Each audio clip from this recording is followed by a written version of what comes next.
Shalom everyone from the Integral House of Israel.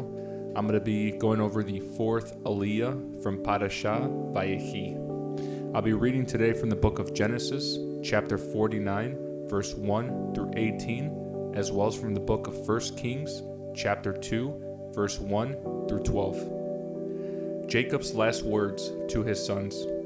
Then Jacob called together all his sons and said, "Gather around me, and I will tell you what will happen to each of you in the days to come. Come and listen, you sons of Jacob.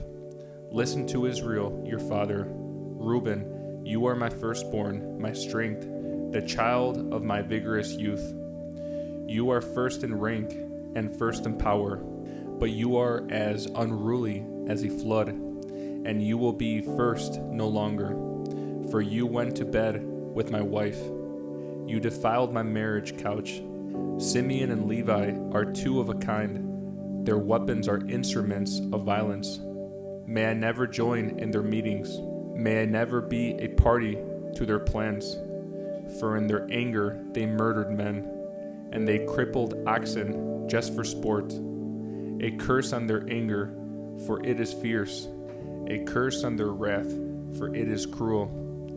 I will scatter them among the descendants of Jacob. I will disperse them throughout Israel. Judah, your brothers will praise you. You will grasp your enemies by the neck. All your relatives will bow before you. Judah, my son, is a young lion that has finished eating its prey. Like a lion, he crouches and lies down, like a lioness who dares to rouse him. The scepter will not depart from Judah, nor the ruler's staff from his descendants, until the coming of the one to whom it belongs, the one whom all nations will honor. He ties his foal to a grapevine, the colt of his donkey to a choice vine. He washes his clothes in wine, his robes in the blood of grapes. His eyes are darker than wine, and his teeth are whiter than milk. Zebulun will settle by the seashore, and will be a harbor for ships. His borders will extend to Sidon. Issachar is a sturdy donkey, resting between two saddle packs. When he sees how good the countryside is and how pleasant the land, he will bend his shoulder to the load and submit himself to hard labor. Dan will govern his people like any other tribe in Israel. Dan will be a snake beside the road, a poisonous viper along the path that bites the horse's hooves, so its rider is thrown off. I trust in you for salvation, O Lord. Next, I'll be reading from the book of 1 Kings, chapter 2, verse 1 through 12. David's final instructions to Solomon. As the time of King David's death approached, he gave this charge to his son Solomon.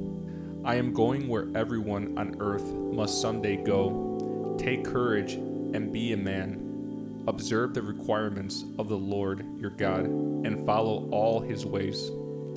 Keep the decrees, commands, regulations, and laws written in the law of Moses, so that you will be successful in all you do and wherever you go. If you do this, then the Lord will keep the promise he made to me. He told me, if your descendants live as they should and follow me faithfully with all their heart and soul, one of them will always sit on the throne of Israel. And there is something else. You know what Joab, son of Zeruiah, did to me when he murdered my two army commanders, Abner, son of Ner, and Amasa, son of Jether. He pretended that it was an act of war, but it was done in the time of peace, staining his belt and sandals with innocent blood. Do with him what you think best, but don't let him grow old and go to his grave in peace. Be kind to the sons of Barzillai of Gilead. Make them permanent guests at your table, for they took care of me when I fled from your brother Absalom. And remember Shimei, son of Gera, the man from Bahurim in Benjamin. He cursed me with a terrible curse as I was fleeing to Mahanaim. When he came down to meet me at the Jordan River, I swore by the Lord that I would not kill him, but that oath does not make him innocent. You are a wise man, and you will know how to arrange a bloody death for him." Then David died and was buried with his ancestors in the city of David. David has reigned over Israel for 40 years, 7 of them in Hebron and 33 in Jerusalem. Solomon became king and sat on the throne of David, his father, and his kingdom was firmly established.